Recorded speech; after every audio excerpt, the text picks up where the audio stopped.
tema de la clase de hoy es la aproximación filológica al concepto de hacer, porque hemos dicho que hay tres nociones que no debemos separar, ¿no? Que son la de hacer o producir, la de arte y la de técnica. ¿Mm? E incluso ligada a la de técnica, la de tecnología. Ahora, de todas estas nociones, la primaria, la primera de todas, la más amplia y fundamental, es la de hacer, ¿no? Que es la que le da nombre en la tradición clásica de la filosofía a toda la rama de la ciencia que estamos presentando, que es la filosofía poética, ¿no? Según Aristóteles. La filosofía de la poiesis.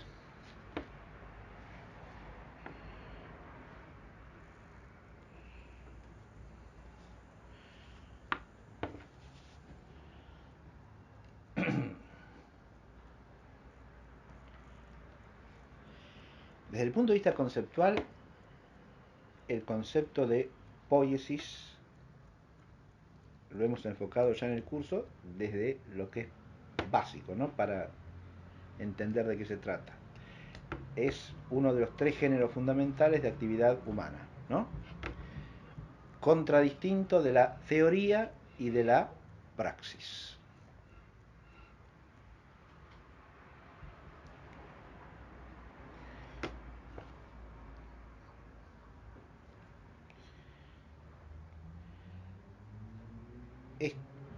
¿En qué consiste esa distinción? Precisamente es la cuestión de la definición de la poiesis, a la que llegaremos a través de este rodeo que vamos a dar hoy, ¿no? Después de esta aproximación filológica vamos a la definición. Pero primero conviene que hagamos una exploración de los términos que en las dos lenguas que fundan nuestra tradición filosófica se significa lo que nosotros vamos a hacer o producir, ¿no?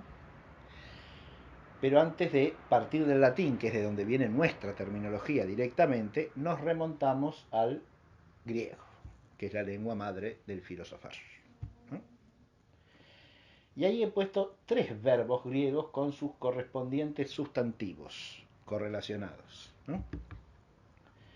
El primero, obviamente, es el que usa Aristóteles para nombrar esta actividad.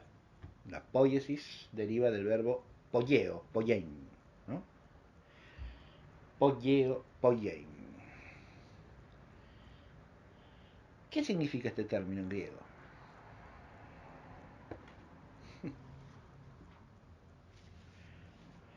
Fíjense que es una raíz primaria, es decir, no podemos recurrir a ningún término anterior más simple.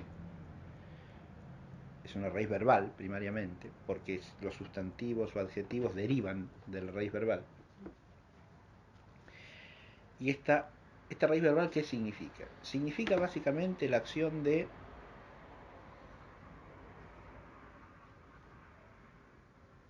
podemos decir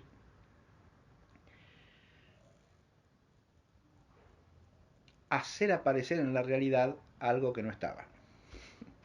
Ese sería el núcleo semántico. ¿Está claro?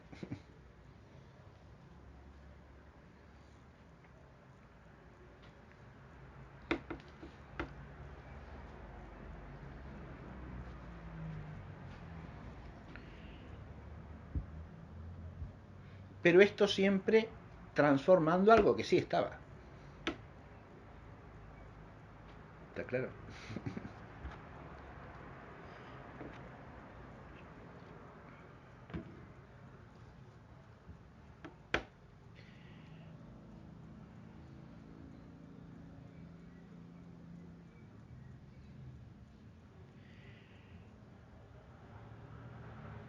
Esto sería el núcleo semántico del verbo poieo, ¿no? ¿Se trata entonces de una actividad humana? Claro que sí. Pero una actividad humana en la cual el hombre, ¿qué es lo que hace? Genera o produce algo, ¿no?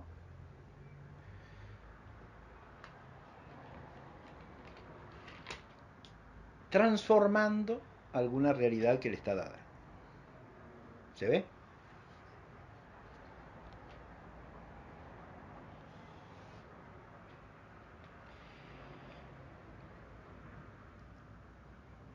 hay que entender también que ese algo es en general una cosa física, ¿m?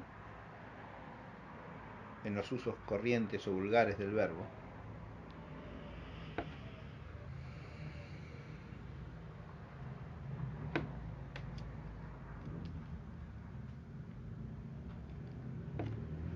Exterior al hombre mismo.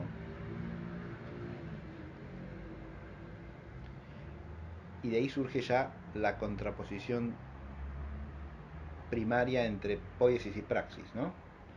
Porque la praxis es también una cierta operación, pero una operación que de alguna manera hace ser algo que no era, pero ese algo que no era es algo inmanente al hombre, es algo interior a él mismo, ¿no?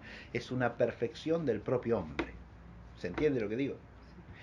Y más precisamente es una perfección del espíritu humano, ¿sí? Y más propiamente de la voluntad humana.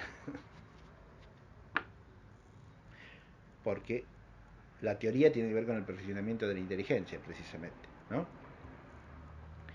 La praxis con el de la voluntad. Y la poiesis, con cierto perfeccionamiento en sentido ontológico, sí, porque siempre en toda poiesis hay un cierto tránsito de la potencia al acto, ¿no?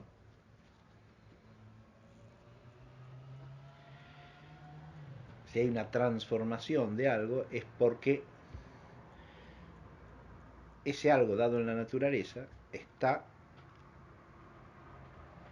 en potencia de recibir cierta forma, que el hombre le puede comunicar. ¿Está claro? Ese algo dado en la naturaleza está en potencia de recibir cierta forma que el hombre le puede comunicar. Esto para decirlo filosóficamente. Y esa forma que recibe lo transforma, ¿no?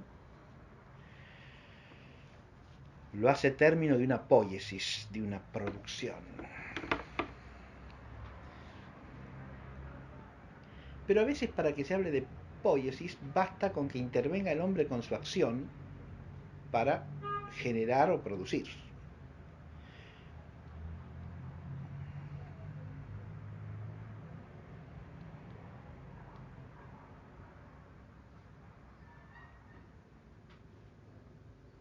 Por ejemplo, cuando se habla de la poiesis en relación con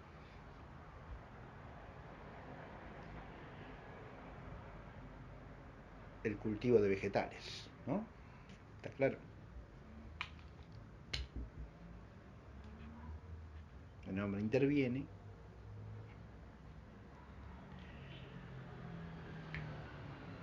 propiciando y haciendo uso al mismo tiempo de la naturaleza misma. ¿Está claro? Se vale de la potencia de la naturaleza. No es el hombre directamente el que produce, diríamos, ¿no? Porque el hombre no hace ser la manzana a partir de sí mismo. La manzana necesita que exista un árbol de manzanas, ¿no? Que naturalmente genera manzanas. El hombre interviene en la naturaleza para fomentar el proceso natural, ¿verdad? O para orientarlo en cierto modo. Pero al hacer esto ya está, entra un poyen, un hacer, un producir, ¿no?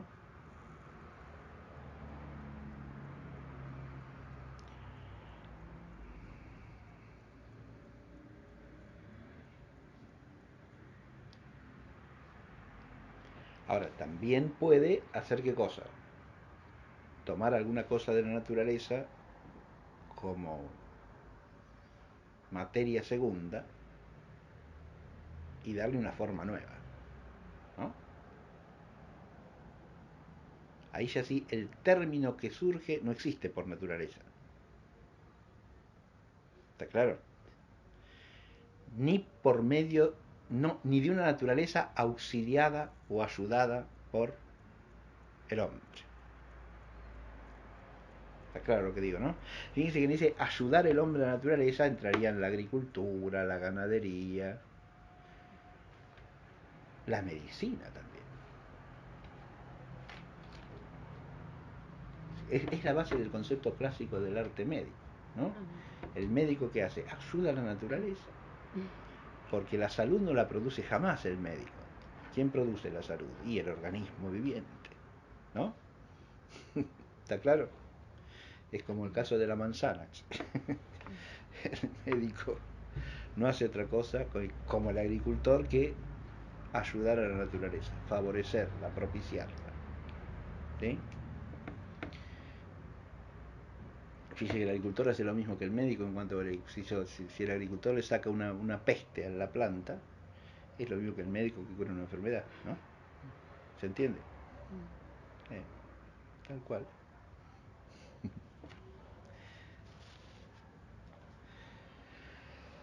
¿Se ve eso o no? ¿Se entiende?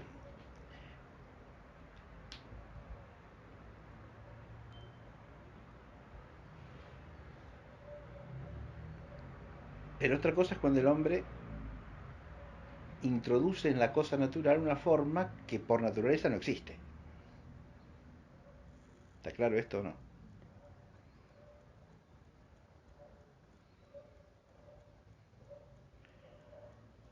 Ahora el hombre va, le corta una rama al manzano y con la madera del manzano se hace una pipa. ¿Está claro? Bien. Entonces ya, pipas por naturaleza no hay, pero el hombre puede producirlo, ¿no? Toma la madera del manzano y fabrica la pipa, la produce, la hace existir, le da a ese trozo de leño una forma nueva, ¿no? Y una forma que ahora en general hace existir el hombre como forma, porque no es una forma dada en la naturaleza. Uno puede decir que de casualidad en la naturaleza haya algún pedazo de madera que tenga forma de pipa, ¿no? Puede ser, pero no es la forma natural de nada eso. Se advierte. Podría ser la configuración exterior per accident de algún trozo de algo, pero no es la forma natural de algo por especie o por naturaleza, ¿no? Ni es algo que produzca la naturaleza de suyo. ¿Está claro? Bien.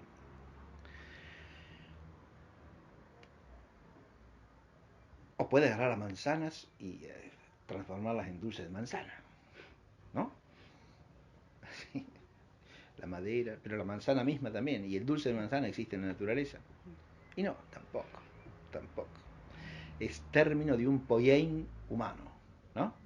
¿Se ve? Bueno.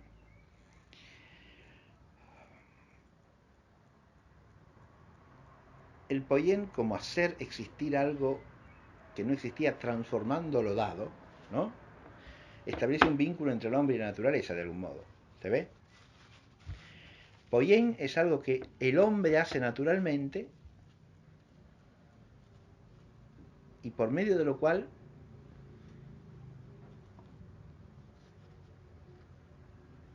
modifica la naturaleza.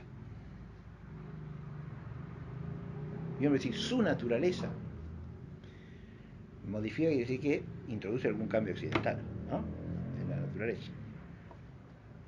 Su naturaleza propia.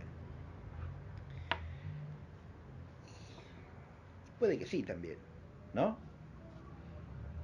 Porque, fíjense, hemos dicho que el poien se distingue de la teoría y de la praxis, ¿no? Bien.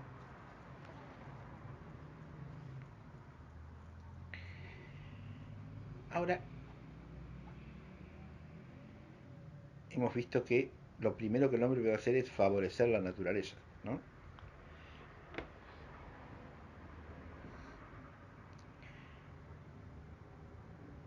Si el hombre a través de una dieta y de actividad gimnástica o ejercicios físicos favorece su salud, ¿no es un poiein eso?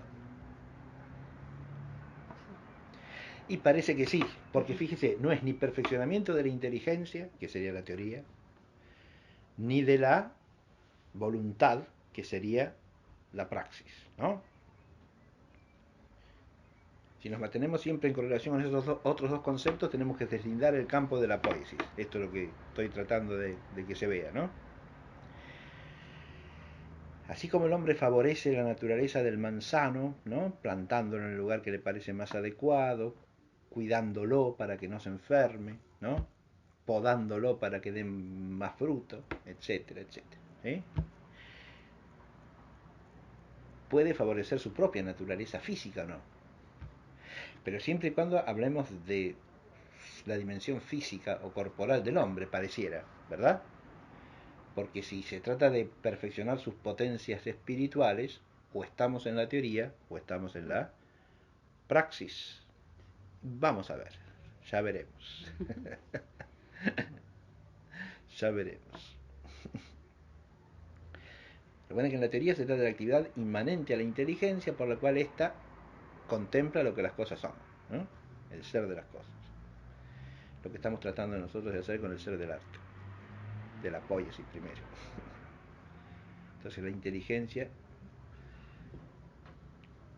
obviamente que la inteligencia humana para eso, como no es una inteligencia puramente intuitiva, requiere de discurso racional o no. Claro, sí. Pero esa actividad es una actividad natural y espontánea de la inteligencia humana por no ser puramente intuitiva, obviamente, ¿no? La teoría humana no es pura intuición, es lo que no es, no puede ser, ¿no? Por naturaleza. Perdón, dijo que en el ¿Sí? Poyen la modificación de la naturaleza introduce un cambio accidental. ¿No puede ser también un cambio? Ordinariamente, Ah, en principio, por ahora, si es modificación de la naturaleza, veremos que es primariamente un cambio accidental. Ya veremos qué cambio sustancial cabe y cómo. Sí, sí, puede serlo también, sí, sí. Sí, sí. Por supuesto que sí, porque pueden producir sustancias que no existen, pongamos por caso.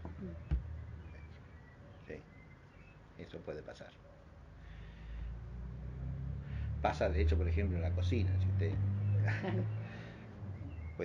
puede producir combinaciones químicas, digamos, directamente, o transformaciones de descomposición química, porque una sustancia se descompone en otras en el proceso de la cocción, ¿no? Así que ahí hay cambios sustanciales, obviamente, sin duda, ¿no? Produce una transformación, y no hablemos de todas las industrias que sintetizan o descomponen sustancias, ¿no? Eso evidentemente implica un cambio sustancial, sin duda, ¿eh? ¿Está claro eso o no? El hombre puede provocar cambios sustanciales para obtener sustancias que no están dadas en la naturaleza, por lo menos aisladas, por ejemplo. O al hacer de un árbol un mueble, por ejemplo. Bueno. Bueno, ahí el cambio no es propiamente sustancial. Espere, si usted al árbol, el cambio sustancial está entre el árbol y la leña. Porque Claro. una vez que mató al árbol, lo cortó, ya Claro. se hizo leño muerto. Pero el leño que recibe la forma de mesa Sí. o de sustancialmente sigue siendo Sí. leño. Ahí el cambio sí que es accidental, Sí. ¿me entiende? Porque la mesa propiamente no es una sustancia natural distinta de la madera. Distinta del árbol sí, porque la mesa es leño, Claro. muerto, ¿no? Eh, Salvo que usted usase un árbol como mesa, ¿no? Es un poco difícil, pero un árbol vivo como mesa, qué sé yo. Es un poco difícil, pero todo es posible en la dimensión del O en el Poyen caso de la humano. manzana ser mermelada y también hay un cambio sustancial. Ahí sí, claro que sí, sí, porque ahí usted transformó, ahí es el caso de la cocina, hay muchos cambios Ah, claro. sustanciales, ¿sí? Porque en los procesos de cocción de los alimentos hay tanto descomposición como síntesis a veces de sustancias. Normalmente descomposición, es decir, una sustancia compleja se descompone pero a veces las transformaciones son para generar una nueva sustancia, no se combinan dos cosas y forman una sustancia nueva. ¿Mm? Como la mayonesa que hablábamos la otra vez, ¿o no? Sí, pero ahí hay ese, sí, pero está bien, pero la mayonesa no es propiamente una sustancia nueva porque es una emulsión. Y las emulsiones entran en la esfera de lo que se llaman mezclas en físico-química elemental. Recuerden que una combinación implica un cambio químico. Una combinación. O sea, el oxígeno y el hidrógeno forman agua, ¿no?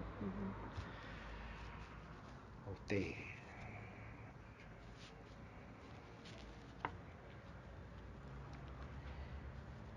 Esto lo tendríamos que haber visto más en filosofía de la naturaleza. Sí, claro. No, Quema nada. azúcar totalmente y le queda carbón, ¿no? Si usted la quema del todo, pues una tiene que dejar que, si usted hace caramelo, lo peor que puede hacer es dejarla pasar porque se le quema y ya comer carbón es sumamente desagradable.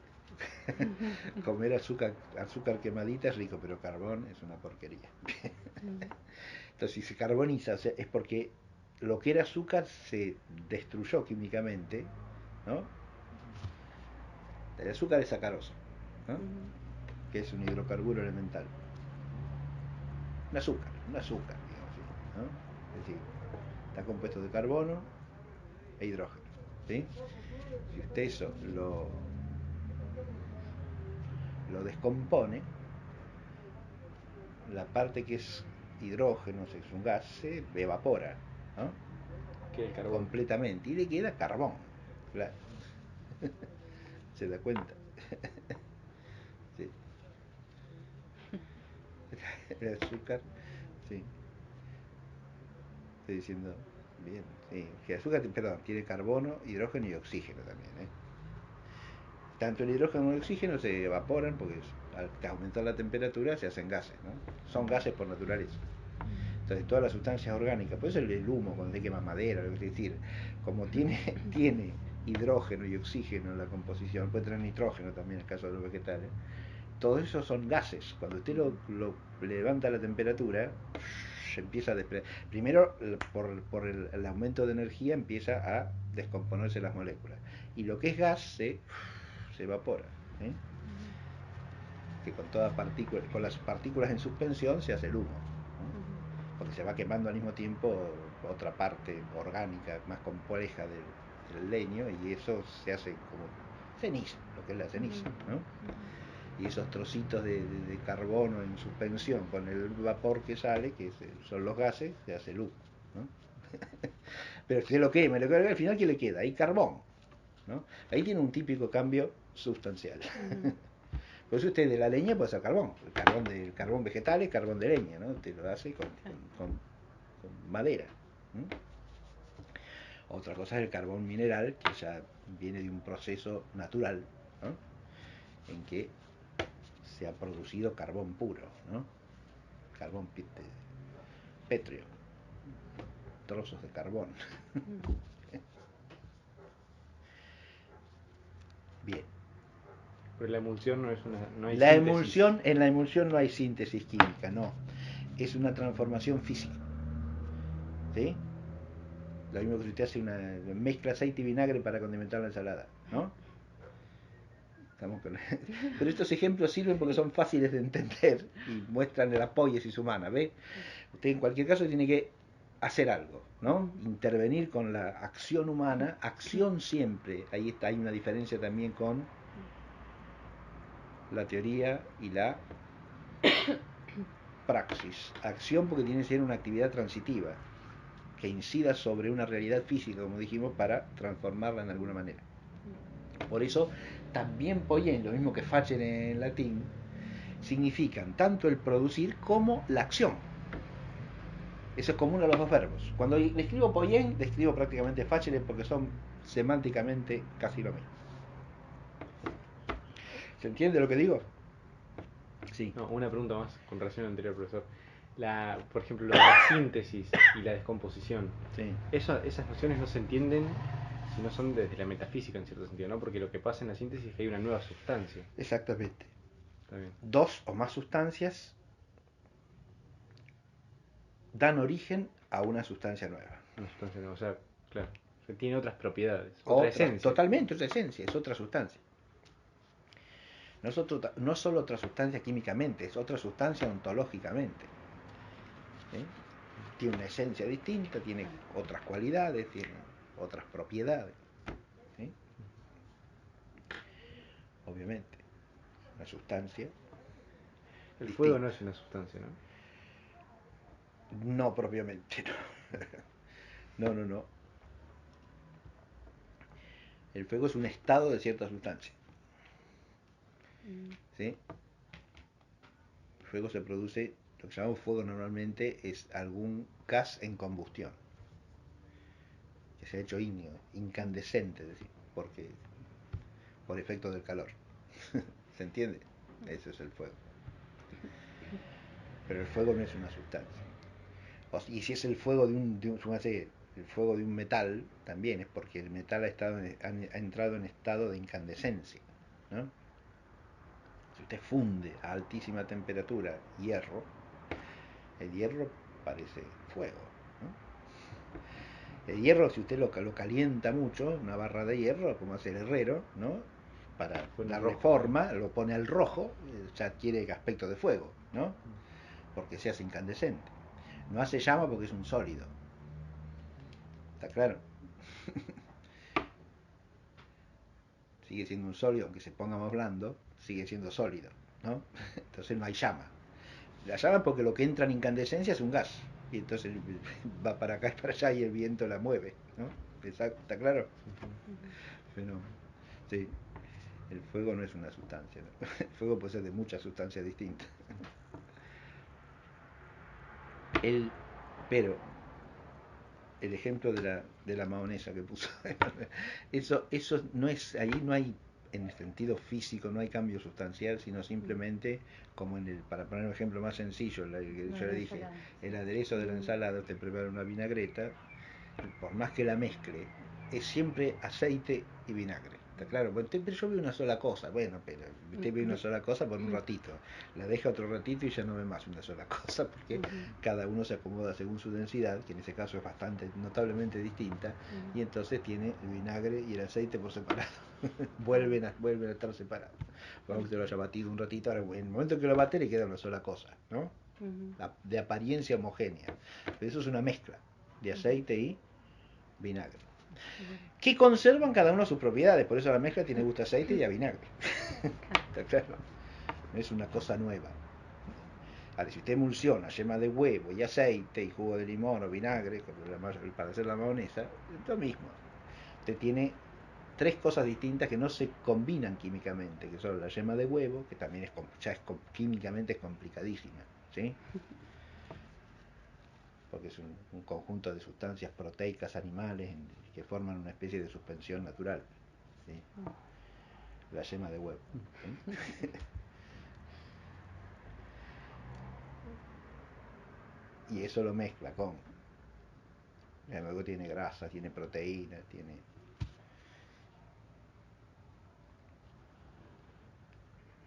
sales probablemente también, creo, ¿sí? De distinto tipo, elementos químicos contenidos en una sustancia compleja, porque de eso es donde se forma si es el embrión. Claro, sí, donde se forma el pollito, claro, sí. Así que la yema del huevo. Bien. Dejémoslo en paz eso. Pero el hombre interviene tomando cosas que toma de la naturaleza, ¿sí? O que él mismo ha producido partiendo de la naturaleza, porque el aceite también es un producto, ¿no? Hay cosas que en la naturaleza enseguida le dan cierto aceite, ¿no? Usted aprieta un poco una piel de naranja y sale cierto aceitito, ¿o no? Natural. Aceite de la piel de la naranja. O del limón, lo mismo, ¿sí? No me refiero al jugo, sino que está en la piel, digamos, ¿no? Una sustancia oleosa. Ahora, para tener aceite de oliva, por ejemplo, hay que producirlo, ¿o no? O te agarra la aceituna del arbolito y ya tiene aceite de oliva, ¿no? ¿Ve? Ahí hay que hacer una transformación. Hace falta una poiesis, ¿o no? Una poiesis. El hombre tiene que realizar un conjunto de acciones, ¿sí? Fíjense, hay naturaleza física primariamente. Puede ser extrínseca al hombre o puede ser intrínseca al hombre, y en eso había quedado, ¿no? Como pasa con la poiesis médica o la poiesis gimnástica, ¿no? Que modifican ¿qué? La corporeidad humana en orden a la buena salud. O en orden a su capacitación para cierta actividad. ¿Está claro o no? A cierta poiesis, otra poiesis. ¿Está claro?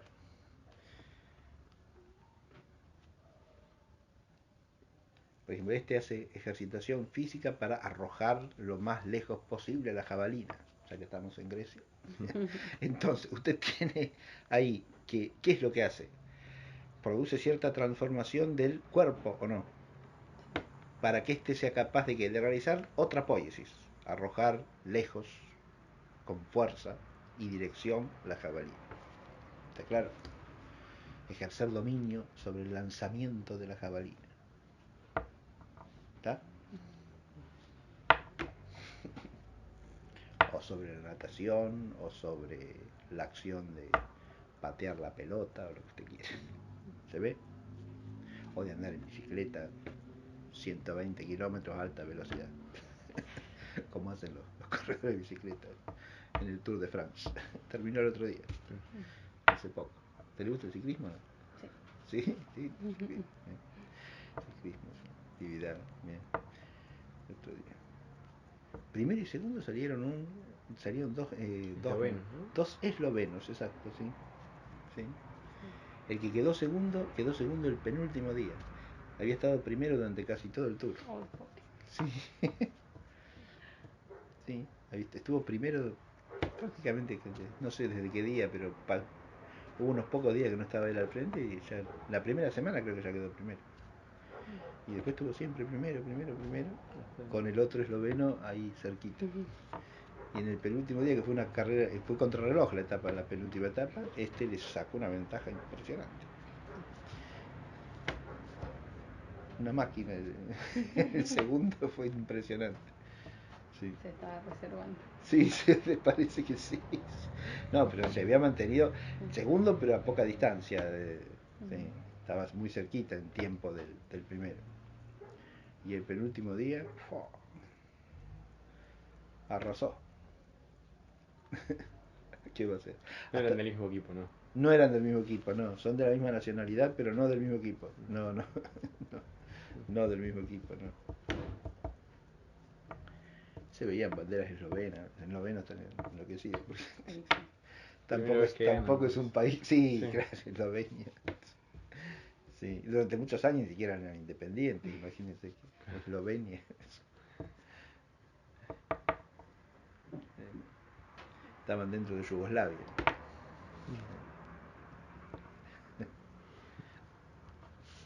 Antes sí era un reino autónomo, pero dentro de la monarquía austríaca. El reino de Eslovenia, o Eslavonia, ¿no? Slavonien en alemán. Slavonien. Muy bien. Ahí también hay un hacer, ¿o no? Si yo lo de andar en bicicleta, ¿no? ¿Hay una poiesis ahí? Sí. ¿En qué consiste? Y hay un hábito que es saber andar. Porque si uno no sabe andar... Muy no bien, todavía al arte no vayamos. Todas estas cosas implican por naturaleza humana el hacerse conforme a la recta razón. Y por lo tanto implican un saber hacerlas. ¿No? Eso es espontáneo. O sea, que una poiesis esté desvinculada del arte es algo que solamente acaece en el hombre por necesidad o por aprendizaje, pero espontáneamente el hombre lo que hace tiende a hacerlo bajo el imperio de la razón, ¿o no?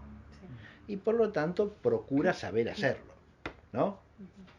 ¿Se entiende? O sea, procura cierto arte. Claro, tres aspectos hay que distinguir, ¿no? O sea, el hábito, el saber hacer, la actividad y la obra. Claro, esas tres cosas son distintas, evidente. Poiesis se refiere sobre todo a la actividad, ¿no? Poiesis se refiere a la acción, primariamente.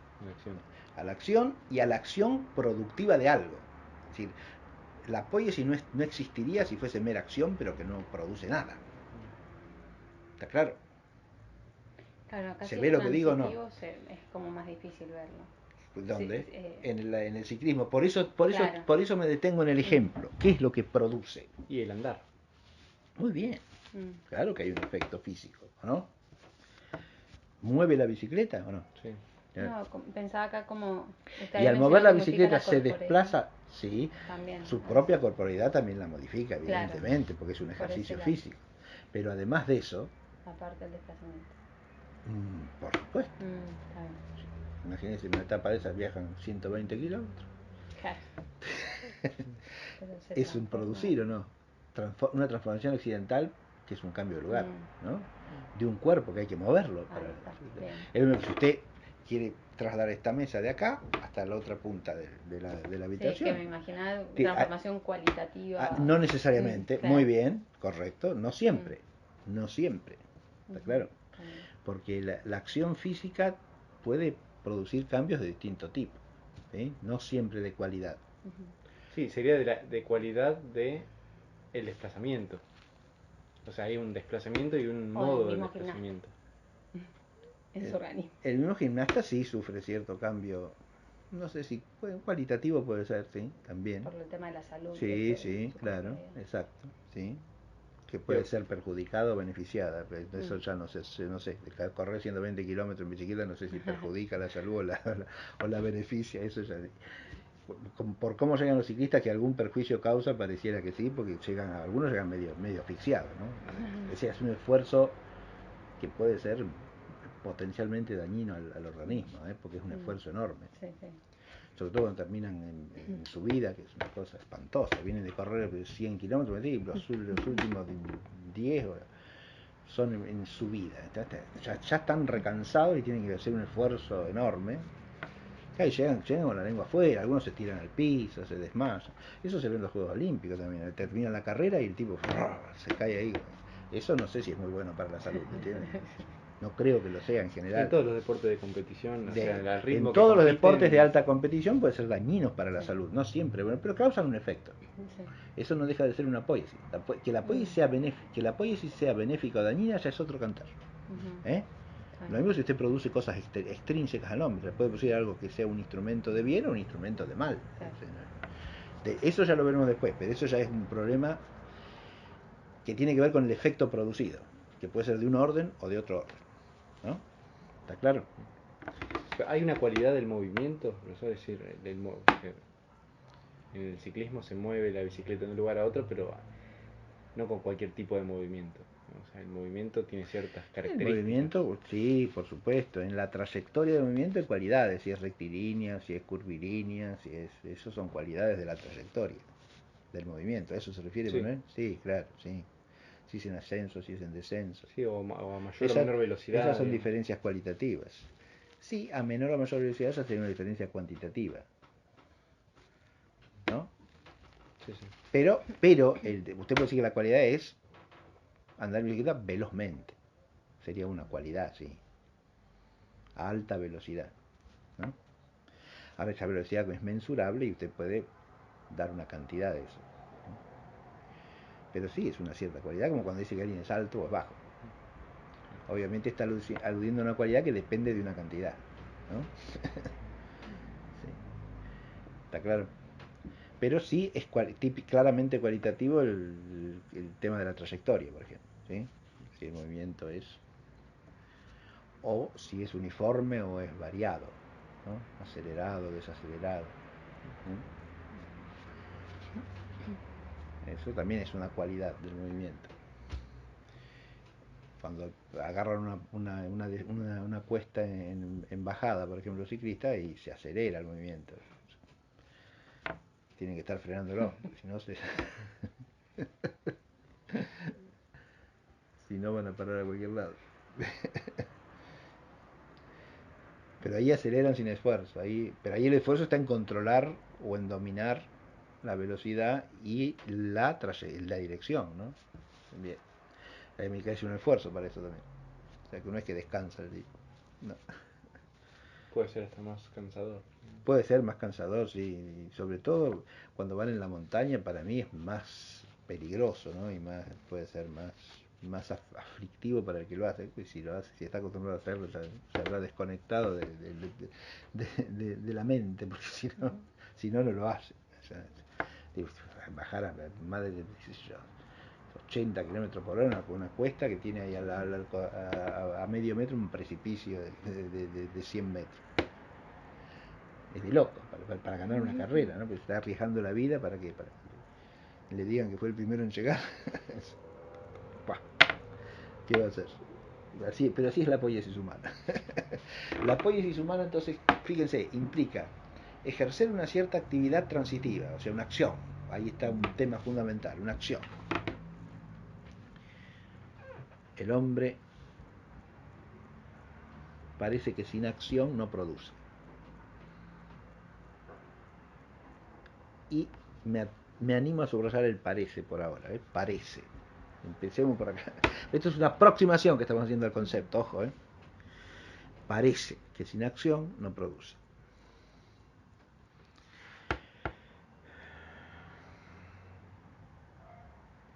Bien. ¿Por qué es necesaria la acción? Porque hace falta influir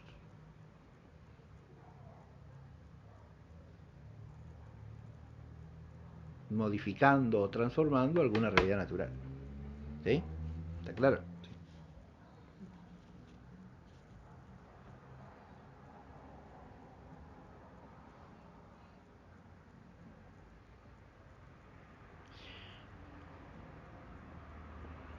Pero atención, influir humanamente. ¿La acción podría definir, profesor? Sí, la acción es cualquier actividad humana transitiva. Llamamos transitiva. acción, la acción es primariamente del orden físico. ¿Por qué? Y porque la acción implica generar un cambio en una cosa distinta de la gente, al menos bajo algún aspecto distinto. ¿Sí? O sea, tiene un término extrínseco y por eso se llama transitiva la actividad. Por eso en filosofía de la naturaleza suelen contraponerse acción a operación.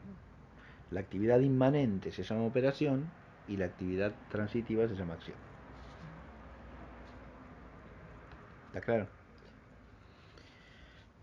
Una distinción terminológica cómoda que conviene conservar, ¿no? Porque la operación de la inteligencia o de la voluntad son operaciones inmanentes, ¿no? Y por eso desuso a quien perfeccionan. Al mismo sujeto de la operación. ¿Está claro?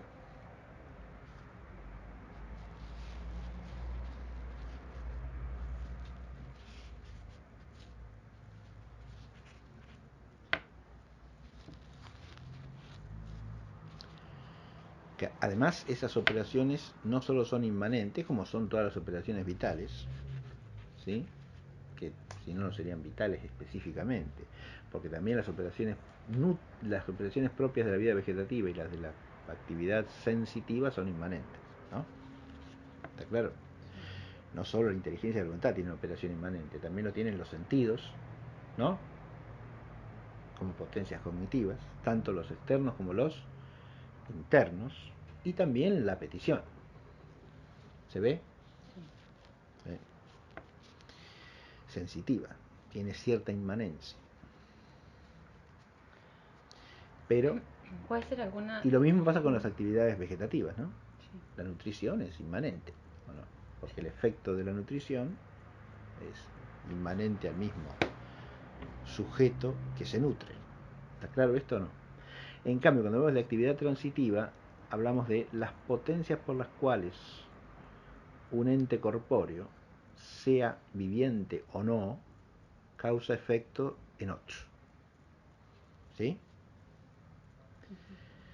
Cuando se dice causa efecto en otro, suele aclararse en filosofía natural o en otra sustancia o en otra parte sustancial del propio sujeto agente. ¿Está claro? Si yo con esta mano golpeo esta otra, es una acción transitiva. No, pero no salió de usted mismo la acción. Sí, salió.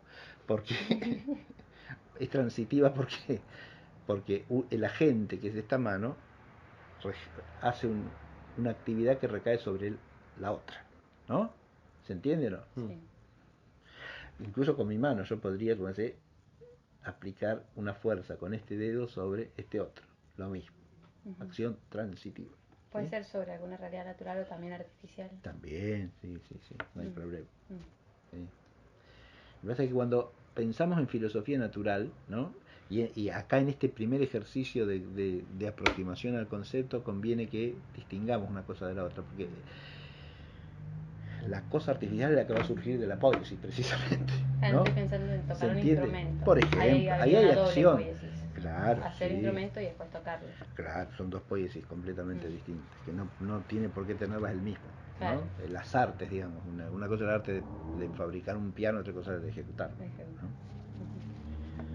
Y otro arte distinto, el de componer música para ejecutar en el piano.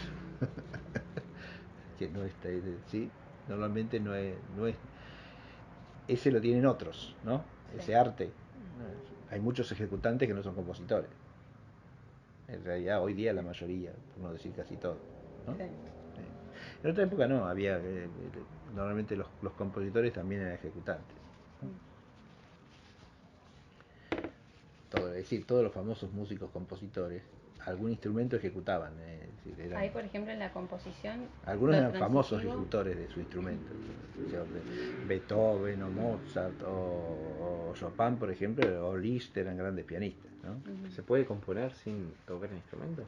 Es decir, ¿no son dos artes que de alguna manera...? Y bueno, ha habido compositores que no han sido destacados ejecutantes de nada. No destacados, pero pero tienen que saber Sí, por tocar, supuesto, digamos, el que si no, estudia ¿cómo adquieren música, el algún hábito? instrumento conoce, sí, y a veces mucho, Claro. a veces varios, sí. Sí, porque en la medida que adquieren el arte musical y conocen los principios de cada instrumento, pueden ejecutarlo con una mínima destreza, ¿no? Pero no necesariamente son buenos ejecutantes. No. ¿Está claro? Ujú. Como el propio director de orquesta, que puede no ser un buen ejecutante de ningún instrumento. ¿Está claro? Sabe dirigir la orquesta. Pero es lo que tiene que conocer la técnica de cada instrumento, el alcance de cada instrumento, para qué sirve cada instrumento en la música, ¿no? Pero no necesita ser un buen ejecutante de nada, ¿no? Pero para tener el conocimiento musical, además, parece que es imposible sin aprender algún instrumento. O sea, ¿cómo Sí, aprende? pero puede simplemente cantar, que es el Bueno, primer pero hay un instrumento, instrumento. es el primer instrumento, no nos olvidemos, ¿sí? El primero de todos. Sí, ya vamos a ir a eso que es importante para la poiesis, porque cuando yo estoy poniendo las esferas en que interviene la acción humana, fíjese, la naturaleza que está fuera del hombre, pero también el ser del hombre o no. Claro, en lo que tiene de físico, en lo que toca al mundo físico. ¿Está claro esto o no? Ahí puede haber también una poiesis. Sí, señor.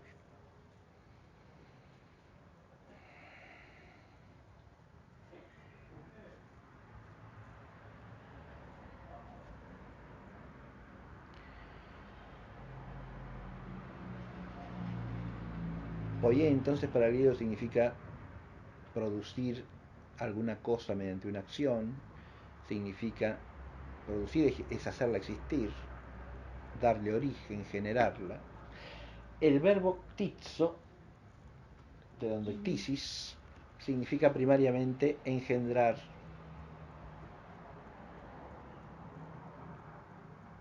Comunicar la vida, y de ahí tiene como significado derivado también el de crear o en general originar algo, ¿no? ¿Está claro?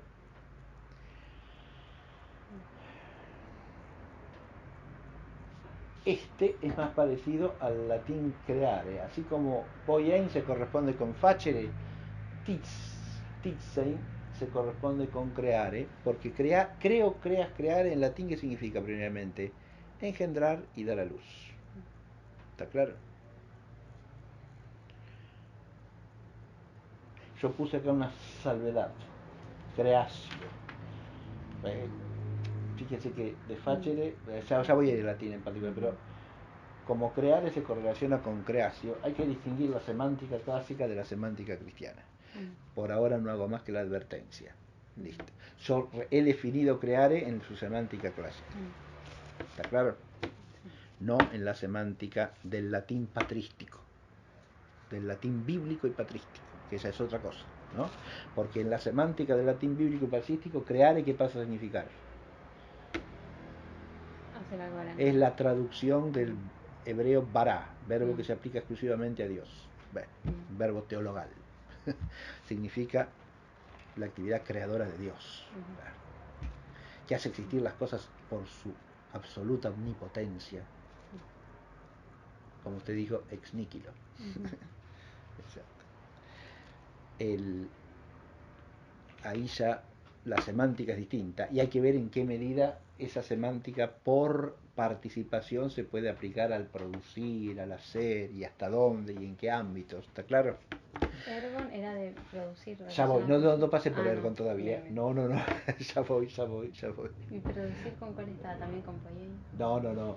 Producir es y latín. fabricar tienen que ver con el ganso. Ahora no llegué al ganso. Estoy en Poyet todavía, ¿no? El Poyet entonces tiene un amplio campo semántico en griego clásico porque significa toda actividad que produce, genera, hace existir algo, ¿no? ¿Está claro esto? Sí.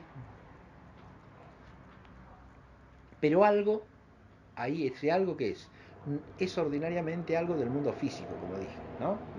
Es una cosa modificada o transformada ¿por qué? Y por medio de alguna acción humana. Y si esa acción es humana, adviértase desde ya, es una acción bajo el imperio de la inteligencia y de la voluntad. Esto quede en claro, porque el Poyet se entiende primariamente así. Por eso es una de las esferas de la actividad humana, dice Aristóteles, ¿no? ¿Se entiende? ¿Por qué de la actividad humana y no de otra? ¿No transforman cosas los animalitos? Sí, claro, sí. Pero no humanamente, no bajo el imperio de la inteligencia y de la voluntad. Está claro esto, ¿no? Sí. Esta última nota que establecemos en el concepto de Poyet en el uso corriente del griego clásico lo relaciona ya con el arte, con la técnica, ¿no? Porque si es bajo el imperio de la inteligencia y la voluntad, ¿qué es lo que sucederá por naturaleza? Que el hombre procurará adquirir el conocimiento que le permita hacer la cosa sabiendo hacerla, ¿no? ¿Está claro o no? Con un saber hacer.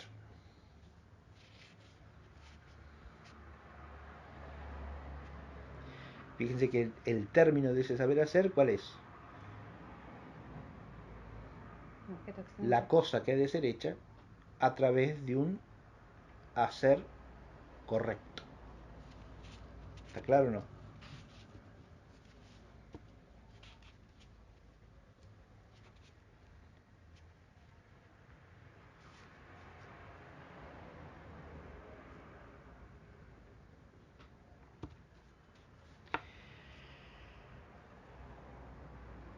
Entonces hay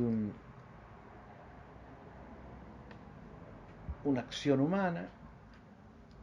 Esa acción es humana no solo porque es actividad transitiva del hombre, sino porque además es actividad transitiva racionalmente imperada, ¿no?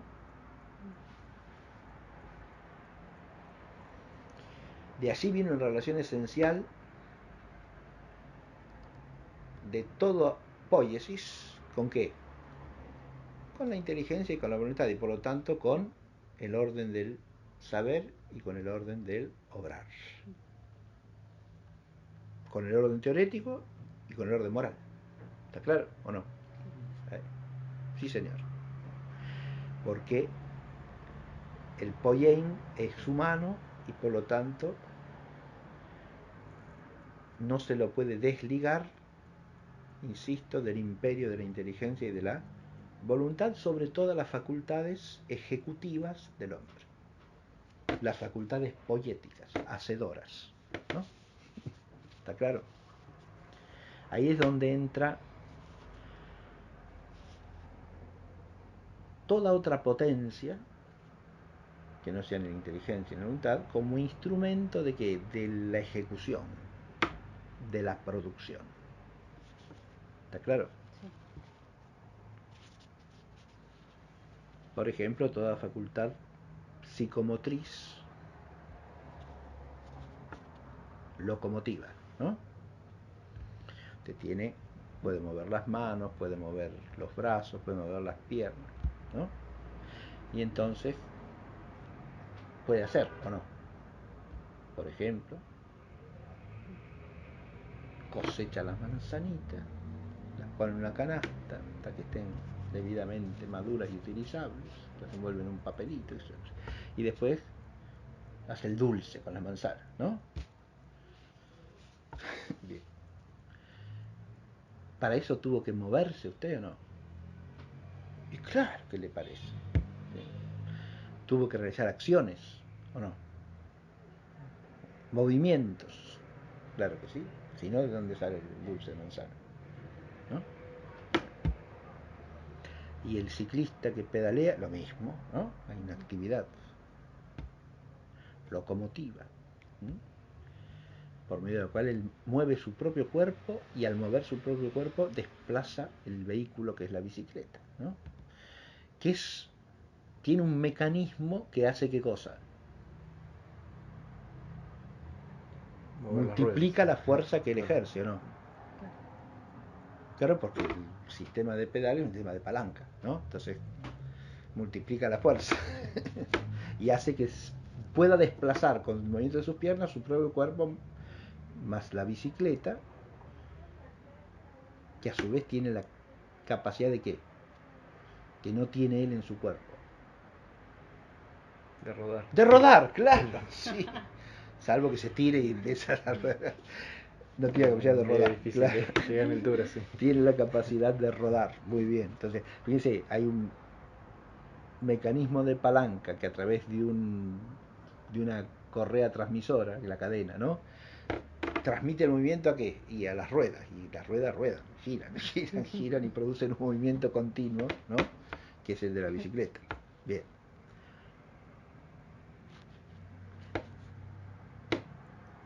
¿Hay una inteligencia que ha pensado eso o no? Sí. Claro, sí. ¿Y el dulce de manzana? ¿Lo tuvo que pensar alguna inteligencia también o no? Pregunta. ¿Y qué pensó la inteligencia? Debería preguntarle al que descubrió el dulce de manzana. ¿Pero qué es lo que ha pensado la inteligencia? Primero que nada, ¿qué ha pensado el hombre ahí? ¿Cómo mezclar los elementos? Bueno, antes que eso, es decir, fíjese, la manzana como cualquier alimento, es decir, cualquier sustancia que sea nutritiva para el hombre dada en la naturaleza o obtenida por medio de alguna poiesis humana, puede ser por el hombre consumida como.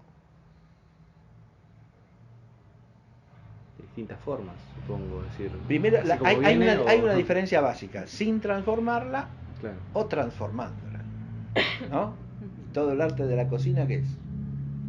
Transformación. Transformar las cosas que están dadas en la naturaleza, ¿no? Sí. La forma primaria de transformar, ¿cuál es? Cocinar. Cocinar, claro, muy bien. De ahí la importancia del fuego para el hombre, ¿no? Cocinar. Cocinar. Bien. Se cocina. Entonces, lo primero que nada que habrá probado el hombre es qué pasa con la manzana si uno la cocina, ¿o no? Claro. Claro. Sí. Sí. ¿Puede haber visto qué efecto le hace un calor excesivo a la manzana en la naturaleza o no? En la naturaleza, Un cierto calor excesivo. Sí. ¿Puede haberlo visto en la naturaleza? Sí, cuando se pudre. Claro, cuando se pudre, o antes de entrar en putrefacción se fermenta, ¿o no? Y cuando se fermenta, ¿qué pasa?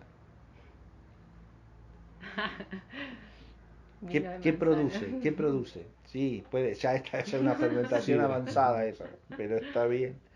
Sí, sí, porque eso ya implica que los azúcares se descompongan y den qué.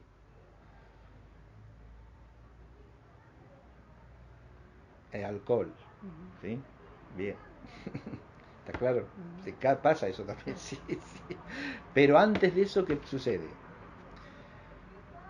Si usted la uva la deja demasiado en la Se vid, reseca. se pasa. ¿Y cómo queda? Queda más blandito. ¿Más Más qué? Más dulce. Ve que es más dulce. Recibió más calor del que necesitaba, se quedó en la planta demasiado tiempo, ¿no? Ujú.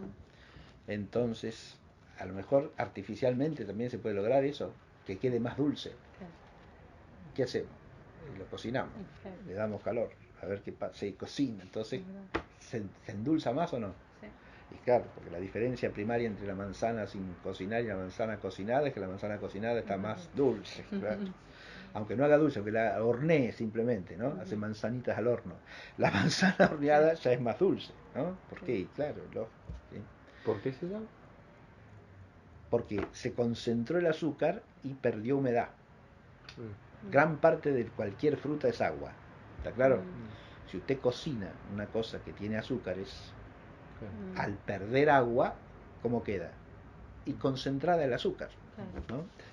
Claro. Lo mismo si usted cocina De hecho, cebolla, pierde- usted pone la cebolla en la sartén, la deja un rato y liberó parte del agua y queda más dulce que si la come sin, verdad. lógico, Pierde la acidez. porque, ¿no? Ujú. Es así. Bien. Pero dejemos de arte culinario. Basta, no pongo más ejemplos de la cocina. Eso que se transforma en la acción humana es lo que se produce, ¿no? Ujú. La poiesis en griego significa tanto la acción como el efecto. Tomado en general el efecto. ¿Sí? ¿Se ve? O sea, la forma que se imprime en la materia. Claro, el efecto. El efecto es resultante. Entonces, la acción de producir, de hacer existir algo, de generarlo, o la cosa producida. Pero a la cosa producida normalmente se le da este nombre, y de ahí viene la relación con el otro verbo. La cosa producida por la poiesis humana normalmente se llama ergon en griego, que se traduce por obra, o producto más exactamente. Es el producto de la poiesis, ¿no?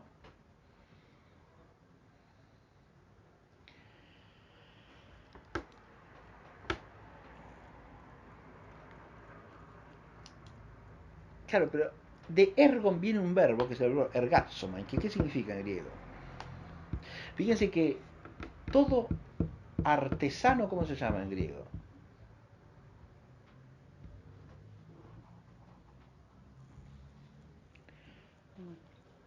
Pero lo saben.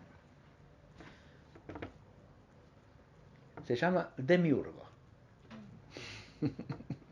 ¿Sí? Demiurgos, ¿no? Los demiurgoi en muchas polis griegas, en Atenas por lo pronto, eran una clase, la de los artesanos. ¿Sí? Los productores, diríamos nosotros, pero no es exacto. Los artesanos, los que fabrican cosas, ¿no? Sócrates pertenecía a esa clase, porque tenía un taller de escultura, heredado de su padre, ¿no? Vivía ¿de qué? De una artesanía, ¿no? De una poiesis. ¿Está claro?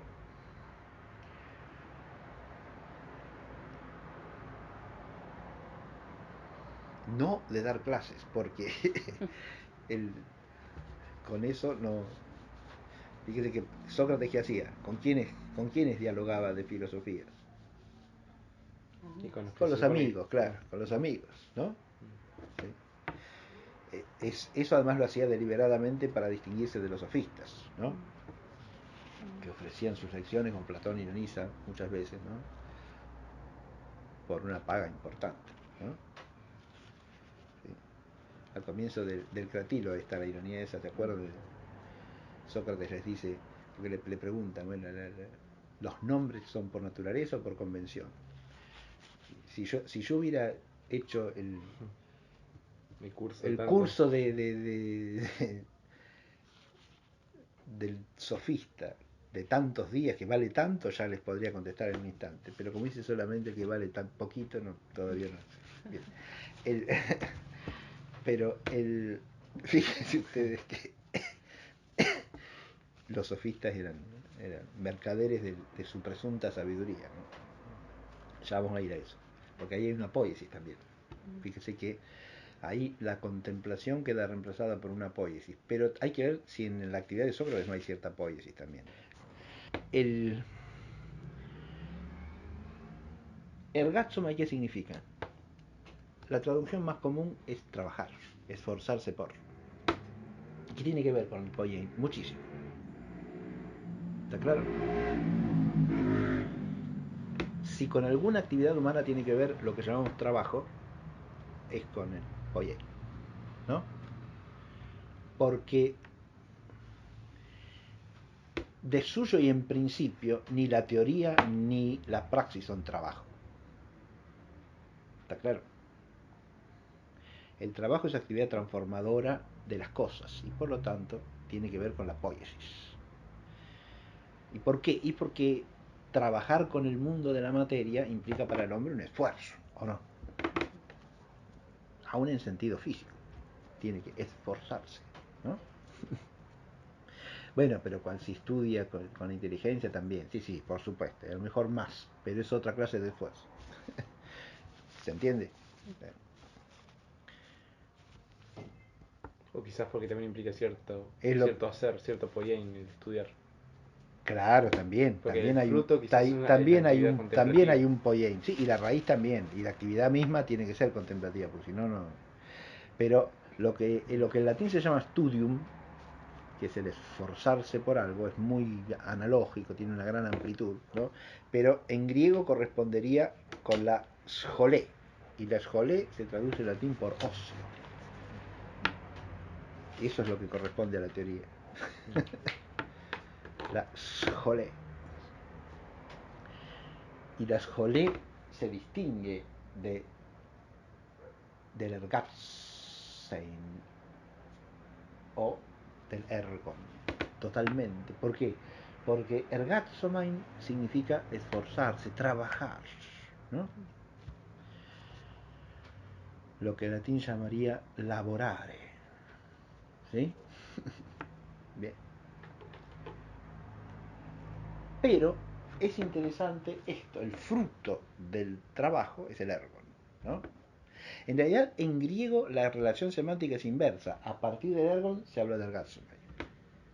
Para llegar al ergon hay que ergatsomai, ¿no? Ergatsestai, para decirlo en infinitivo, ¿no? Hay que esforzarse, hay que trabajar para llegar ¿a qué? A la obra cumplida. Obra acá quiere decir la cosa producida. El término de la poiesis, ¿no? ¿Está claro? El término de la poiesis. Pero ahora viene algo que nos puede causar cierta perplejidad si lo pensamos bien. El mismo Aristóteles, cuando habla de una ciencia poética,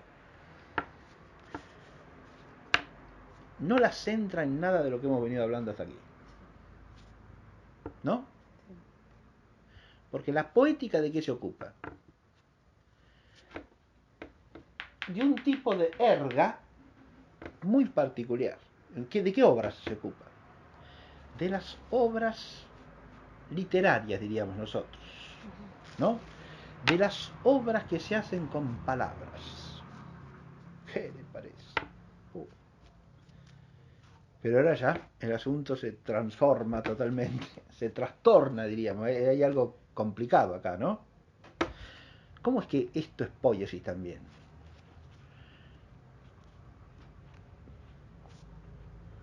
¿Y cómo puede ser esa la poiesis por antonomasia?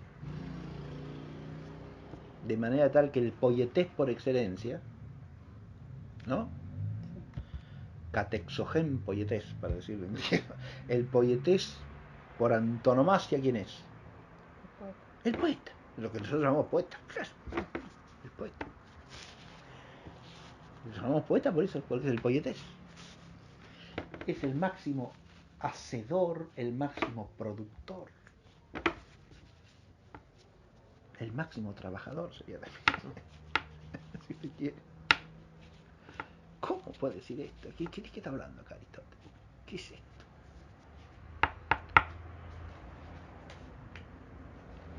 Porque acá, fíjense, hay un problema, ¿no? Y el problema es este.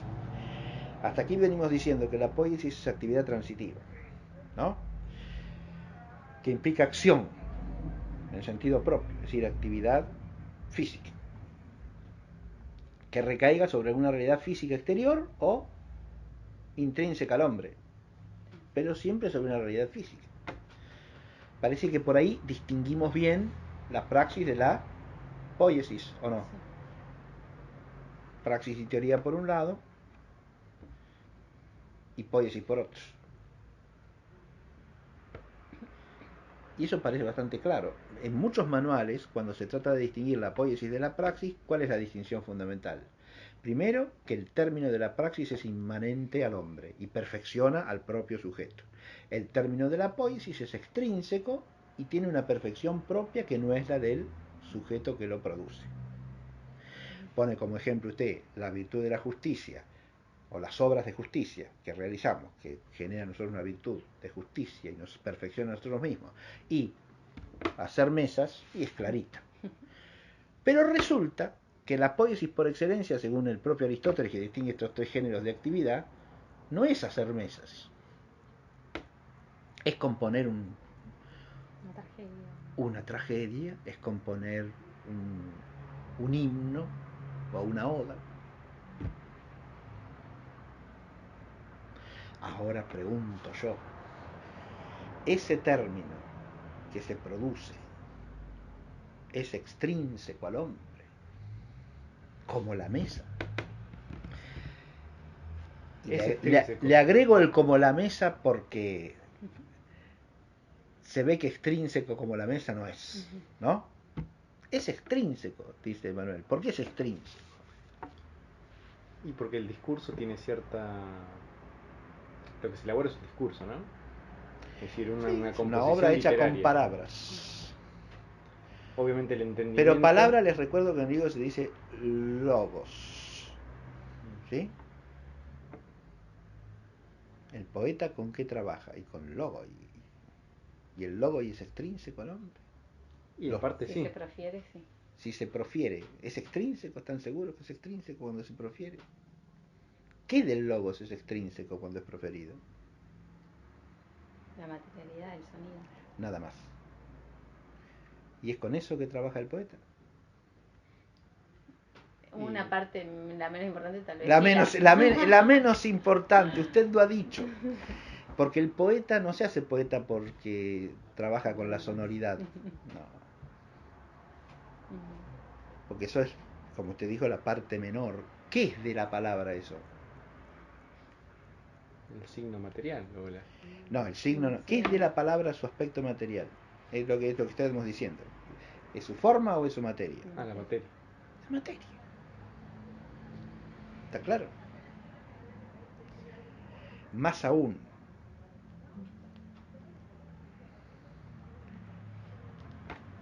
todo lo que es verbo oral,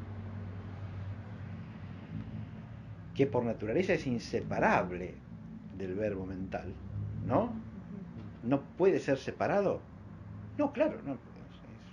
Va unido a él por naturaleza. Entonces, es extrínseco.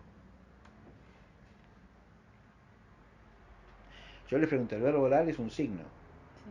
¿O no? ¿Qué es lo formal del signo? El significado. Muy bien, el significado por el que está.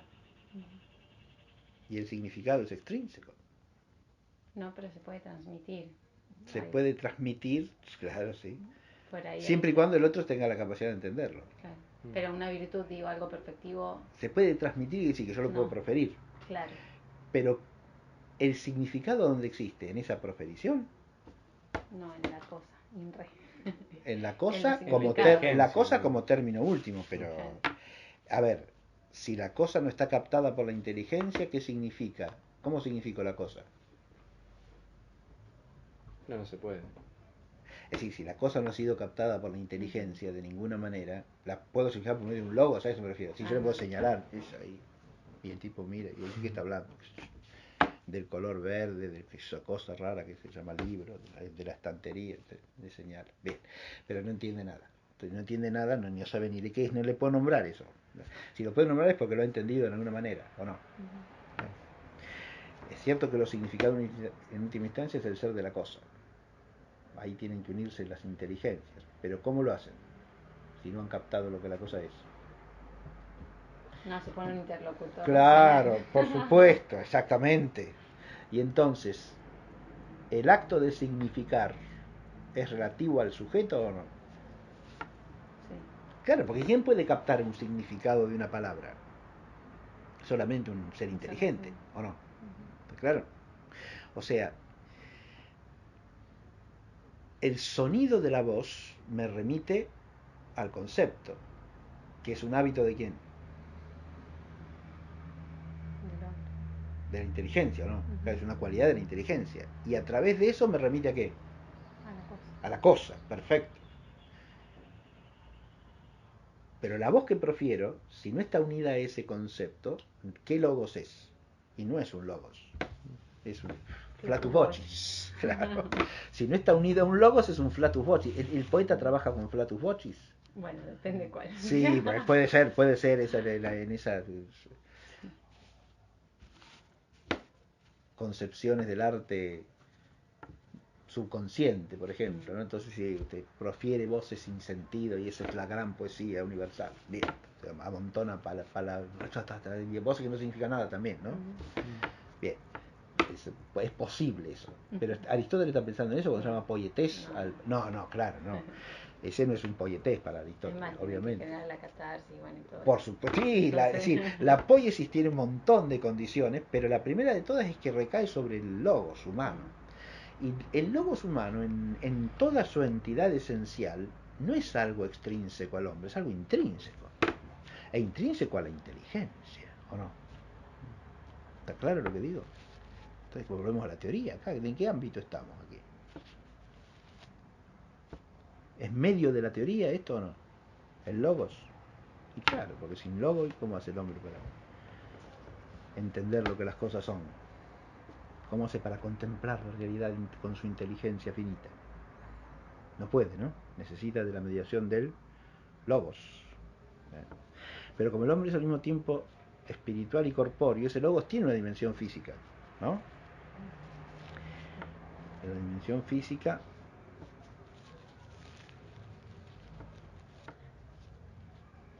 es objeto de cierta transformación por el hombre o no. Y acá, esto lo voy a retomar la próxima, que es importantísimo detenernos en el logos por lo que Aristóteles señala como poiesis por excelencia. El primer obstáculo que se nos ofrece para la caracterización que veníamos haciendo de la poiesis es que acá el término de la poiesis, en lo que es más importante en él y lo que es más propio y esencial, no solo de lo propio, sino lo esencial de él, no es extrínseco. Tiene como dimensión extrínseca exclusivamente el sonido de la voz. ¿Está claro? Pero ojo, el sonido de la voz per se no es logos. El hombre prefiere un grito, un alarido, ¿no? El bebé que llora. ¿Qué logos es ese? No es ningún logos eso. Pero es sonido de la voz, Usted podría hacer alguna composición artística con eso, ¿sí?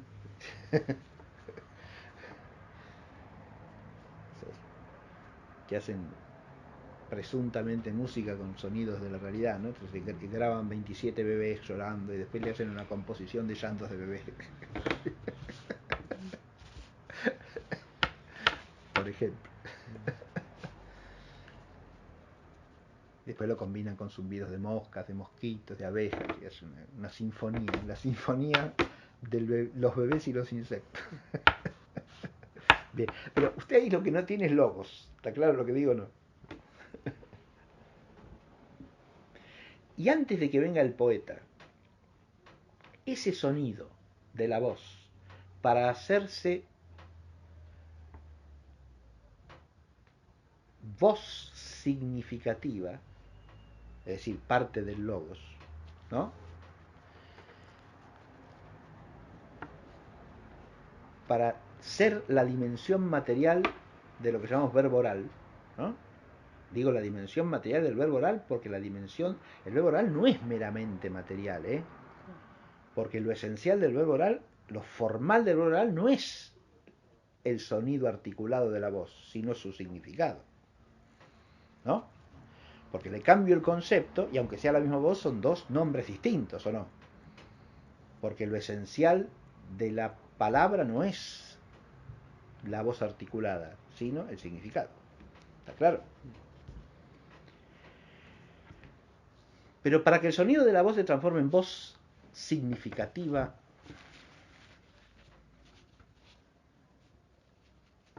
según conveniencia, como dice Aristóteles, la definición de nombre, ¿no? Tiene que ser término de una poiesis o no. De nuevo, ¿cómo era? Para que la voz llegue a ser voz significativa que nombre algo, tiene que ser término de cierta poiesis.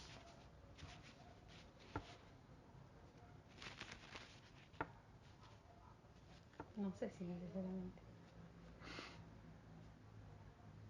Necesariamente de toda necesidad. ¿Sí?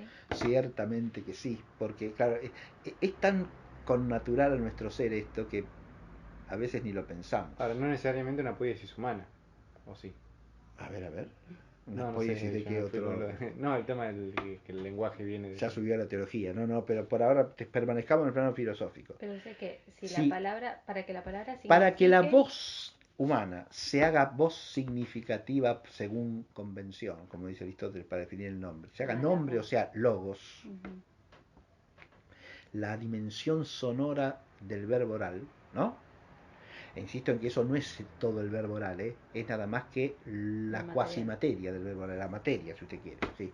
Que no es sin más materia, es cuasimateria, porque ya es una materia, es decir, el sonido de la voz, pero transformado racionalmente, es decir, por medio de una poiesis, porque es voz articulada y musical según convención, es decir, según una poiesis. Pero si no hubiera nadie para escucharla, igualmente sería logos, ¿o no? Eso es. Porque... Si no hubiera nadie para escucharla... Quiero decir, mire, que suena que la poiesis requiere que alguien para capte, que ¿o no? Porque es transitivo. A ver, mire, en cómo se configura, lo que quiero hacer que vean es, no le entendí del todo la pregunta, pero aunque si usted profiera la palabra ya adquirida y no la oye nadie, la palabra sigue siendo palabra aunque nadie la haya oído, por supuesto, y la usó usted por lo menos. Que en cuanto a profidente y oyentes, de dos cosas distintas. Pues ahí sería ¿sí? poiesis igual. Siempre. Pero lo que yo quiero que adviertan es esto, no me refiero a que se realice la comunicación por medio de la palabra, que es otro tema, es otra cosa, no estoy hablando de eso. Me refiero a una cosa anterior todavía en el orden del ser. Y es que para que lleguen a existir voces del lenguaje humano, ¿qué tiene que hacer el hombre?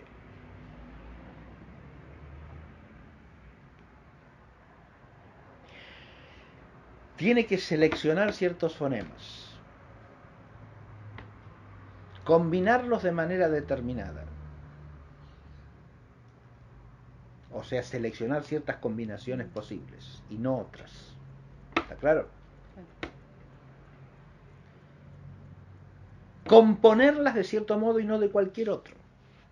Porque esas combinaciones elementales que llamamos sílabas, por ejemplo, en cada lengua se componen o se combinan entre sí de una manera determinada y no de otra. Y por eso hay choques sonoros posibles y otros que no lo son en una lengua determinada. ¿Está claro lo que digo o no? Entonces, hay una selección de fonemas, hay una selección del modo de componerlos entre sí. ¿Se ve? Sí. ¿Hay una selección de la entonación de esas voces o no? Selección a la hora de preferir la palabra, digamos, ¿no? No a la hora de ya vamos a ir. A la hora de configurarla, claro que sí. Porque si no, no llega a existir. ¿Pero quién hizo eso? Bueno, ese es otro problema. ¿Quién hizo eso? Ya es harina de otro costal. ¿Sí? Al nombrar todas las cosas. Claro. ¿Quién hizo eso? ¿Quién lo hizo? Bien, ya eso es un problema. Y para la filosofía, en gran medida, es un misterio. Ya vamos a llegar a eso. Pero eso es un problema del origen del lenguaje. Claro que sí, sin duda. Pero el, para cada idioma concreto de los existentes, es claro que hay una combinatoria arbitraria. Arbitraria quiere decir libremente producida. ¿Está claro? O el castellano, el hablante del castellano profiere los mismos fonemas que el hablante del japonés, o que el hablante del inglés, o que el hablante del alemán. No, señor. Aún los fonemas que coinciden, ¿los combina de la misma manera? Tampoco. ¿Los entona del mismo modo? Tampoco. Claro que no. ¿Se ve? Ahora, en todo ese proceso de elegir fonemas, seleccionarlos, combinarlos, fíjense que ahí interviene primariamente el oído, ¿no? Por eso dice Aristóteles que el logos entra por el oído. Sin el oído estamos listos, ¿no? Claro. Y es de hecho, eso en la génesis humana del logos es clarísimo, ¿no? El niño antes de hablar oye, y si no oye no habla. Por eso los sordos no pueden hablar, aunque tengan voz. ¿Está claro? ¿Y por qué no oyeron nunca? Emiten voces no articuladas. ¿Por qué? Porque no oyeron la voz articulada. Y solamente oyendo la voz articulada se la puede reproducir. Ahí hay una poiesis, ¿o no? Claro que sí. No le sale espontáneamente eso. Aún el balbuceo del bebé tiene cierta forma de articulación porque le está oyendo hablar permanentemente. Entonces trata de imitar eso aunque todavía no le sale, ¿no? Entonces trata de decir algo parecido a lo que oye, ¿no? De entrada le sale muy remotamente parecido. Es lo que se llama balbuceo, ¿no? Pero en el balbuceo ya hay un conato, intento de articulación. ¿Se ve? No es lo del llanto del bebé. El bebé que llora, esa es una voz espontánea y natural. ¿Sí? Llora. Vuelve loco a todos los padres. Pero eso es, el llanto no es logos. De ninguna clase. ¿Está claro? Ahora cuando empieza a balbucear, ahí ya sí. ¿Por qué? Porque de eso que oye está tratando de imitarlo, ¿no? Va a tardar un tiempo hasta que le sale algo. Algún sonido claro, ¿no? Algún silabeo. Que ya no es balbuceo, ¿no? Y hasta que dice una primera palabra, ¿verdad? Y desde que dice la primera palabra hasta que habla razonablemente bien su lengua pasan años, ¿o no? Y claro, sí. Por lo menos 2 y medio. Sí, por lo menos, ¿no? Puede ser más también. Sí. Puede ser más, puede ser unos cuantos más, sí. Ciertamente que sí, ¿no? Pero ahí hay una poiesis, ¿o no? ¿Y qué le parece si no hay poiesis ahí? Es la primera de todas las poiesis, diría yo, humanas. ¿Por qué es la primera? Y porque sin esa ni siquiera se desarrolla el concepto y por lo tanto no hay poiesis alguna posible. ¿Se ve esto o no se ve? En este sentido, la palabra está vinculada con la poiesis más radical de todas. Esa por la cual el hombre transforma algo que le es íntimo a él, que es la voz. Fíjense que la voz, por naturaleza, no viene del exterior. ¿No? Porque la voz no es el aire que inhalamos, sino el aire que exhalamos, ¿verdad? El que expulsamos de nosotros. Sale de lo interior al exterior. Y ese aire que es capaz de sonar, ¿por qué? Porque el aire de suyo no suena, ¿eh? ¿Por qué suena? ¿Dónde está la voz? El movimiento ¿De qué? De la boca, no. Las cuerdas vocales. Las cuerdas vocales. Ese es el órgano sonoro. Muy bien, el que produce el sonido, ¿no? Sí, el aparato fonador es todo, ¿sí? Pero el órgano vibratorio son las cuerdas vocales, ¿sí? Esos pliegues de la laringe que se llaman cuerdas vocales. Porque al pasar el aire por ahí, las cuerdas vibran. Y esa vibración es la que genera el sonido, ¿no? El sonido es un movimiento ondulatorio. Y el órgano es para eso. Mire, ¿tiene alguna otra función? Sí, ahí le contesto con una frase de Aristóteles. Aristóteles dice que todos los órganos que se usan para hablar, desde el punto de vista fisiológico, tienen otra función. Pero la razón en el hombre los transfinaliza. Hay una metateleiosis, o sea, una finalización superior que la pone la inteligencia.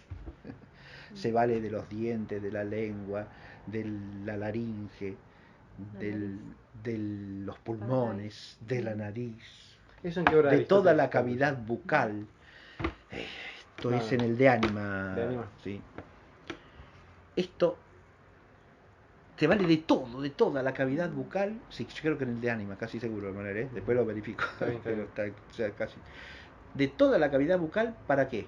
Y de los pulmones, y Diafragma. del diafragma. Son órganos que fisiológicamente sirven para respirar, por lo tanto para la base de la nutrición, o directamente para la alimentación. Dientes, lengua, etc., ¿no? Para la digestión. Porque ahí empieza el proceso de transformación de los alimentos. ¿Está claro? Pero la inteligencia en el hombre les da una finalidad superior, dice Aristóteles, ¿no? Les da un fin que está más allá. Los hace instrumentos ¿de qué? Del espíritu. Los espiritualiza a través de qué? De la voz. Eso es una maravilla, ¿sí? La voz, pero esa voz es racionalmente configurada. Y ahí hay poiesis y hay arte, ¿o no? Hay poiesis porque hay producción de algo que tiene cierta dimensión extrínseca, sí. Claro que sí, ¿no? Hay una modificación de esa voz que sale de mí y que recibe ¿qué? Una forma de ser emitida que la cualifica. La hace articulada y la hace musical. Las dos cosas. La próxima volvemos a esto, ¿eh? ¿Sí? La hace, porque es interesantísimo, ¿no? Porque estamos tratando de entender por qué esta es la poiesis por excelencia. Eso es lo que tenemos que entender, ¿no? Porque además parecería no coincidir del todo con la aproximación que hemos hecho al concepto de poiesis, ¿no? Porque la poiesis típica produce algo extrínseco y acá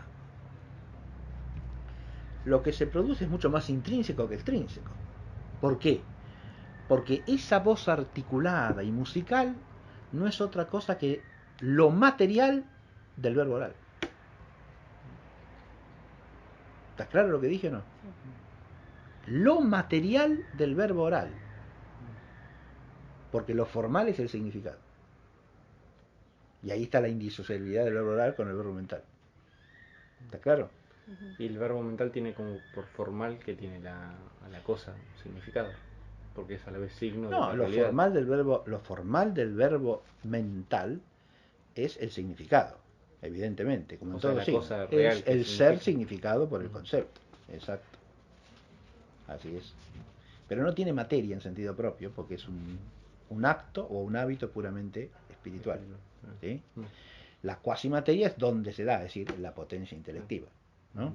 ¿Está claro? Es materia in qua, no materia ex qua. ¿Se ve? Materia in qua o cuasimateria, como se llama en la escolástica, ¿no? Porque no hay materialidad ahí. Es esencialmente inmaterial porque es una operación espiritual, el verbo mental, ¿no? En cambio, el verbo oral tiene su dimensión material, ¿sí? Pero la dimensión material es materia espiritualizada. No es pura materia, es materia racionalmente articulada y racionalmente entonada. ¿Está claro? Si no, no sería palabra. Esa voz articulada y musical tiene su forma, que es una forma, ¿cómo? Es una forma mental, poética o artificial. Porque ahí sí hay una materia que recibe una forma racional. Porque se ha seleccionado ciertos fonemas, se los ha conveniado de determinado modo, se los entona de determinada manera, y todo eso ¿para qué? Para que signifiquen, ¿no? Entonces, ¿qué materia se ha transformado ahí racionalmente? El sonido de la voz. Que eso sí es la materia de ¿qué? De la voz articulada y no, de la voz articulada y musical, que es la materia del verbo oral. De esto hago un esquemita la próxima, Sí, porque sí. si no, Sí. ¿está claro? Sí, Bueno, muy bien. ya estamos en hora, ¿no? Sí. Creo que sí. Sí. Es importantísimo detenerse en esto, parece que estamos llenos de tema, y para nada, porque toda idea productiva que el hombre tenga depende de que conozca la naturaleza. Pero para conocer la naturaleza tiene que tener logos. Si no forma logos de la naturaleza no conoce nada. Pero para formar logos hay cierta poiesis de por medio. Claro. Es una poiesis anterior a cualquier otra. Esto es lo que... Sí. Por eso no enseñar a hablar bien es destruir la vida humana y la sociedad humana y la potencialidad de la persona. ¿Se da cuenta? Dejar que los chicos hablen de cualquier manera O ponerlos todo el tiempo delante de una pantalla. es el peor daño que se les puede hacer. Sí. Empobrecerles la palabra, el lenguaje, es terrible eso, porque es la raíz de todo. Aún el pragmatista, el que se interesa por la producción, tendría que darse cuenta que no hay producción sin logos, ¿no? Pero lo que pasa es que pensará que basta como piensen unos pocos y ya está. Claro. Pero que es como piensan, ¿eh? Es así. Es así, como ya pensaba Comte. Los sabios manejan la sociedad y los demás son materia que hay que construir. Porque cuando sabes de construcción de la sociedad, es así, ¿no? Pero saber hablar implica también saber pensar, digamos, sobre todo. No solo saber proferir los... Sí, pero saber pensar implica saber hablar. Claro. Que alguien haya transmitido. Por eso hay que entender que el logos, yo uso ahí una metáfora siempre, que el logos es una cuerda que se tensa por los dos extremos. Un extremo es la inteligencia y el otro la palabra exteriormente proferida. Si usted no se esfuerza por decir las cosas con propiedad, con claridad, con precisión, tampoco piensa así. Ahora, claro, ¿quién le reclama a la voz que sea precisa, clara, nítida, inequívoca? Y la inteligencia, sí, pero la inteligencia a su vez se ha suscitado porque ha habido palabra precisa, ¿no? Sí. Miren, hay una cosa que prueba esto con toda claridad y es cuando uno se pone a preparar un tema cualquiera para exponerlo, ¿no? Si lo prepara bien, lo entendió mejor que nunca. ¿Por qué? Porque se preocupa por cómo lo va a transmitir. Pero al pensar cómo lo va a decir, lo tiene que pensar con rigor. A lo mejor con más rigor de lo que lo ha pensado nunca, ¿o no? Sí. Claro. Es decir, el esfuerzo por expresarlo verbalmente hace que la inteligencia se esfuerce, ¿o no? Claro. Sí, claro.